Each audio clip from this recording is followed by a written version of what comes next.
Scontro al vertice e lo sgambetto di Mattarella a Salvini acuisce ancora di più la distanza tra i due soci di governo, Lega e Movimento 5 Stelle, con il leader pentastellato Di Maio che oggi plaude all'intervento risolutivo del Quirinale.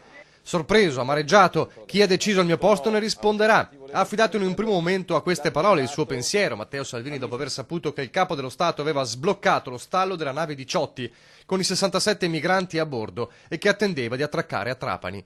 E che vi fosse sconcerto nel carroccio lo dimostrano anche le parole di fuoco del numero uno veneto del partito, Gian Antonio D'Arè, ieri sera a Focus.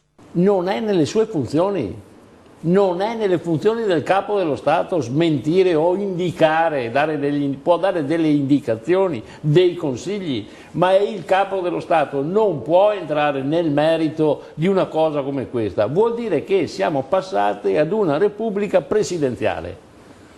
E allora dobbiamo cambiare la Costituzione, è un atto anticostituzionale fatto dal Presidente della Corte Costituzionale, cioè il Capo dello Stato. Lo stop, ripetuto più volte dal Ministro dell'Interno e Vice Premier Salvini, era nessuno sbarco se prima non si fa luce sui responsabili del tentato dirottamento della Guardia Costiera. Dovranno scendere in manette. Muro ribadito per 48 ore prima che intervenisse Mattarella ordinando lo sbarco. Non è possibile.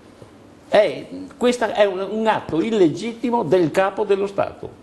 Lo può fare? Certo che sì, ma cambiamo la Costituzione. Facciamo una Repubblica presidenziale. Ma oggi l'alleato di governo e vice premier Di Maio dice: se Mattarella ha agito così bisogna rispettare la sua azione, ha sbloccato la situazione. Servono procedure più veloci. Noi avevamo la preoccupazione che dovesse essere perseguito chi aveva commesso violenza sulla nave, ma la competenza è della magistratura.